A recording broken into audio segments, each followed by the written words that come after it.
15 years ago, Disney released a masterpiece. 15 years ago, the portal closed. And 15 years ago, the first digital being came to our world. But what happened next? A question we are going to get an answer to this October in Tron Ares. That's right, folks. After 15 years, we are finally going to see what happens next. After 15 incredibly long years, we are finally going back to the grid. So far, we have an official teaser trailer, an official poster, and some leaked clips from last year's Comic-Con. So in today's video, I thought it would be fun to go over some theories, my personal theories, as to where I think this installment might head. But first, let's talk about the facts. So far, we know it's confirmed that Jeff Bridges is back. We know that Jared Leto is leading this film as the titular character Ares, a highly sophisticated program who is sent to our world on a mysterious mission. A mission they are keeping under wraps with a pretty tight bow. We also know that the Dillinger family is back under a new addition to the Dillinger family, Julian Dillinger, played by Evan Peters, who we can only assume is the brother of Ed Dillinger Jr. from Legacy. It is also highly rumored and practically shown in the trailer that Ares and these other programs that are sent to our world come from a new Dillinger grid. Other than that, not all too much is really known. We don't even know if Jeff Bridges is playing Kevin Flynn, especially after how Legacy ended. We also know that Jared Leto is financing this film, so that's interesting. But now, onto my theory. I think they are keeping the plot to this film under wraps for a reason. If you have seen the Comic-Con trailer and the official teaser trailer, you can see that a lot of footage was cut. But for my theory, we go back to this Comic-Con trailer, and we don't even know if the Comic-Con parts will be in the final film, but for my theory's sake, let's say that they will be. Let's say they were just cut to keep the teaser trailer a bit more mysterious. Now, everybody's biggest question is, will Sam and Cora return? That's my biggest question. And so far, it's a bit shaky, right? And they're kind of teasing that they aren't.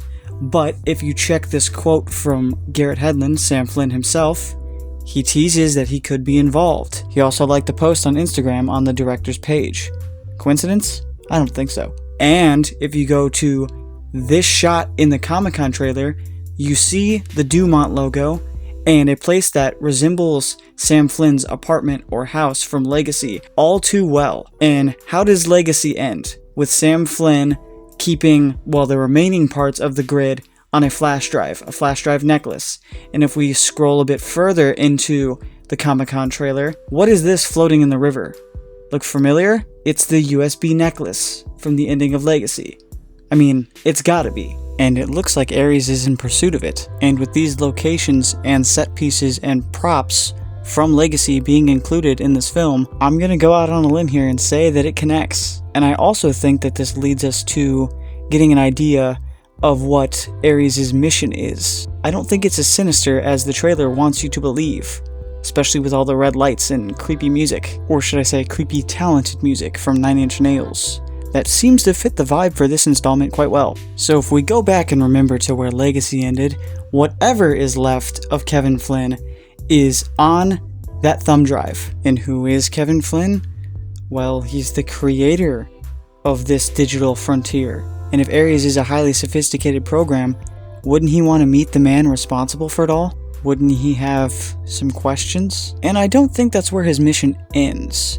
If we look at this shot from the Comic-Con trailer, we also see two people standing in front of a mysterious tree that looks to be enhanced by some biodigital jazz, man. I think that these are Sam and Cora. I mean, they're in a secluded area, and I mean, we do see them at the end of Legacy on a motorcycle driving past trees that in the teaser trailer look quite similar, by the way, and a red light cycle is headed that way. So maybe this is Ares following Sam and Cora's tracks, and it leads him to this mountain. And with Cora being an ISO, and the beings coming from the Dillinger grid to this world still being able to utilize the powers of the grid, I think it's safe to say that Cora would be able to change things.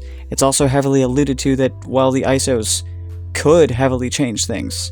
Said so by Kevin Flynn himself in Legacy. So I think that's what we're seeing here. I think we're seeing her influence on the world around us. The creator and these strange changes would also back up the line of, searching for something that he does not understand. I also think that another layer to this could be maybe they have had a kid in the time since. That would also explain why they now live in this very secluded area with less prying eyes, so to speak. Because if they did have a kid, they would be the first of their kind. And who knows where that could go. And the cast even has a perfect contender for who could play their kid. Her role is undisclosed, and I mean she looks like the perfect mixture of them. So my bet is she'll be playing their daughter. I mean look, they literally have the same eyes. Other things that back up the theory of their return is, look at this set photo. Notice anything familiar? That's Kevin's bike.